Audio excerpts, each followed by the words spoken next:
Hello and welcome. Today I'm in the tier 7 US destroyer The Sims and I'm using these modules and commander skills.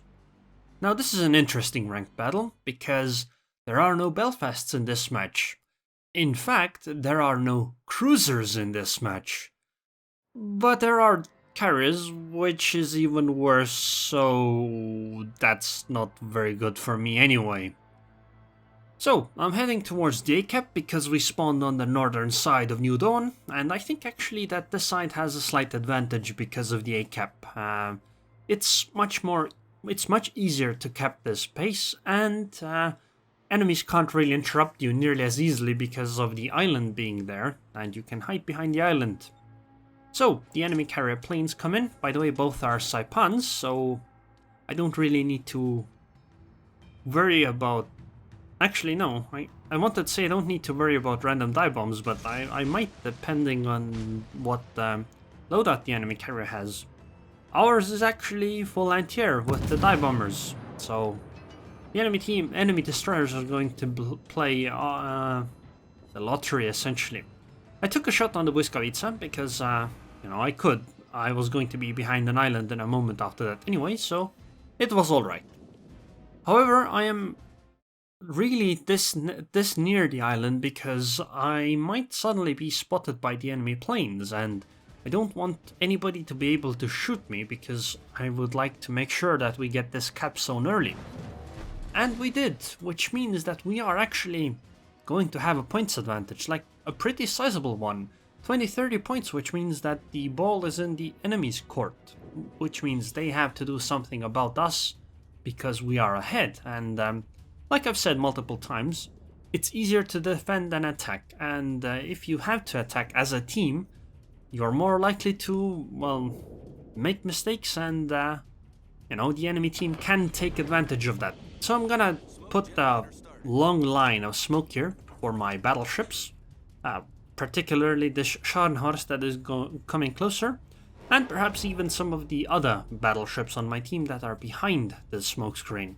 However, the chance of that being very useful is a lot less so because, well, there are many planes in this match and planes can see over smoke screens. However, planes only have 11 kilometer spotting range, which means that even if your air detectability range is worse than that, planes still can't see you further away than that.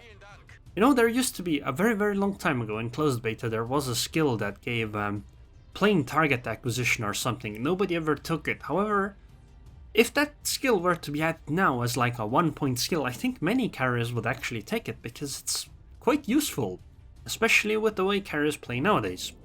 So I saw that our Leningrad was going to go harass the enemy team, and I decided that I would do the same because I think our carrier is going to be able to more or less occupy the enemy planes, and will be able to try to, like, I don't think that there will be a point in this match where the enemy carrier is going to be able to freely come and spot our destroyers, because, well, our carrier is air superiority, which means that he definitely wants to fight enemy planes. So I am actually taking the risk of going towards them, and I'm gonna torpedo here more or less. I don't think I'm gonna use my guns all that much because I don't really want to be spotted, and because being spotted here would end the game very, very quickly for me. I am taking a pretty big risk though by doing this, and generally I don't recommend doing this kind of action. I don't really even know why I decided to do so. However, I did what I did. So I'm gonna get behind that island that's in front of me soon, because this Nagato is coming slightly a bit too close, and you can notice where radio is pointing, which means that somebody is in the middle-ish area, which means that that destroyer might spot me once they come around the island. Okay, well, my torpedoes are pretty much random, that I don't expect them to do anything. Oh, and well, there is the Shiratsu. I got quite lucky with the island, I suppose, because my concealment range is 6.6 kilometers. Also, the fact that there are two of us here is actually fairly good, because it means that the torpedoes are not necessarily giving me away. Like, the enemy team might think that if they find the Leningrad, that is the person that fired the torpedoes. Yes, if you actually count the torpedoes, you would find that no, actually, it can't just be the Leningrad, but, you know, what's the chance of somebody actually doing that? Or even noticing that? I would say that that's a lot lower. And this is why I'm gonna try torping this Nagata as well. I mean, yes, if these torpedoes would actually hit the Nagata, then that guy would probably know. I was waiting to see where the Nagata was going to turn, so I waited until he started to turn, and I more or less know where the Nagata is. Okay, so the radio jumped over to the Nagata. And now I'm gonna do something I don't recommend to do. In a general sense, even less than what I did, which is, I saw the enemy Saipan come closer to me. And I'm gonna go around the island to try to find the Saipan to kill it. Because, actually, if I can get close enough, which I am getting because the Saipan is coming in my direction, and if the Saipan wants to run away from me, he will have to run closer to my team.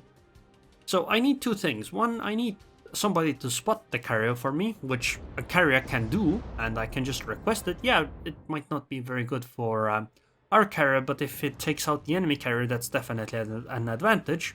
So I only need somebody to spot for me, and then I can just shoot him from smoke.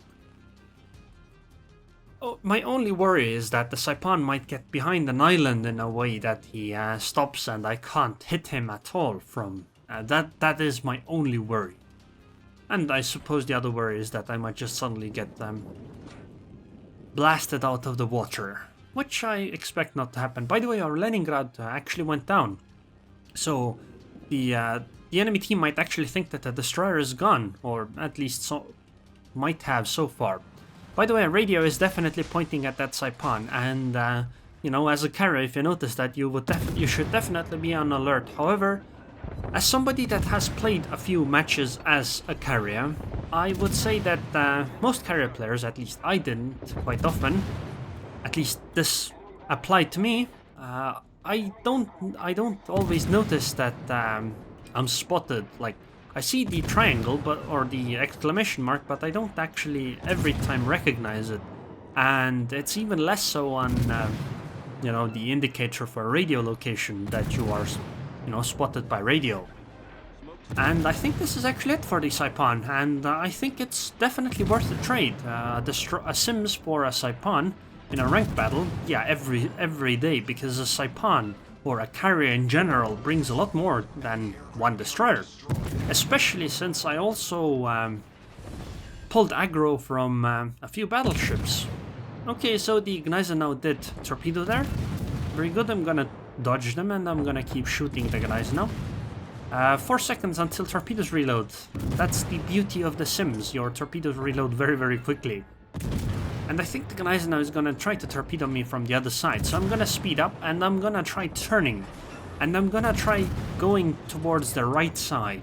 That is, I'm gonna try torpedoing from the left side of my ship. Like, I'm gonna go in the same direction as the Gneisenau, because this will make it very, very difficult for the Gneisenau to torpedo me, because he probably can't get enough torpedo lead indicator on me. Okay, there are the torpedoes, and now I'm gonna just dodge. And I easily pass them, and all of my torpedoes are gonna hit. Goodbye, Gneisenau. Excellent, that's a devastating strike. However, now I'm pretty much dead. There is no reason for me to try to fall into stealth. 2 reasons. One, the Nagata is too close, and second, there are planes right above me. So the fact that the Shiratsu actually shot at me is kinda crazy, because that's a really stupid move by the Shiratsu. And I'm gonna just shoot her in return, hoping to get a few hits off before I die, because my death is quite certain here. I don't really see myself getting out of this one anymore. And goodbye, Shiratsu. So, I'm gonna shoot the Nagata now, because there will be planes above me, and what I will do now is I will try to hide behind the island. Now, I've played this match, and I've watched it at least twice so far, at least partly, and there is something I didn't notice. So the Nagata is firing HE shells at me, I dodged them, excellent, and my torpedoes are off cooldown, so my idea is to turn around and go closer to the Nagata to torpedo him. However, I didn't actually think about one thing. This Nagata that I'm shooting at right now, also actually shot at me earlier, and he's gonna do it again, and at this stage I didn't quite realize that he was actually also aiming at me. I was only thinking that this guy was aiming at me. So he fires, but I survive, so what I'm now gonna do is turn and dodge and torpedo. However, the Nagato that I just mentioned actually also shot at me, and I didn't realize this earlier. Actually, even watching this replay or the video the first time, I didn't realize that this Nagato shot at me earlier. Had I known that, I should have committed to my first turn fully and tried to torpedo from there. Oh well, well done by this Nagato. I don't think many battleships would have turned around, especially in a way where they risked running aground to take a shot on the Sims. It's not really going to change anything because there's really no way for them to come back from this. But I still think that was well done by the enemy Nagato. However, at this point the game's pretty much over because this Nagato is gonna go down and well, then they will just simply lose on points. And even if that was not the case, we have a carrier left, they do not. And I would say our carrier played pretty well so far. So I'm really just gonna skip to the end here, because it's really just gonna end in a moment with nothing happening. 456,000 credits, 6,500 experience, devastating strike, high caliber, 92,000 damage, 11 torpedo hits, 3 ships destroyed, and 2200 base experience, with number 2 actually being our Saipan. That guy definitely destroyed the enemy Saipan, and actually, in retrospect, maybe killing the enemy Saipan was not actually that big of a deal, considering the fact that he was literally last in experience. I mean, sure, it shows that he was one from the last, but he got the same amount of XP. Although he had a ship kill on the Leningrad, so maybe it was worth doing so. Detailed report, and you can see that almost all of my damage is from the torpedoes. Very little HE damage and very little fire damage. 612,000 potential damage taken and 42,000 spotting X damage. So yeah, this game went really well, but I don't generally recommend doing what I just did as a Sims. It's not really worth trying to chase the carrier, but in this case I saw an opportunity and took it. But in the general case, you should try staying away, because usually how it ends is that you just die to the carrier and, well, you just threw away a ship for no real reason. So credits and XP, 350,000 credits profit, and yeah, that was it. Anyways, hope you guys enjoyed this video. If you did, then like it. If not, then dislike it. And I would like to thank the patrons on Patreon now. Thank you very much for your continued support. Kablamo, and I hope I see you guys next time.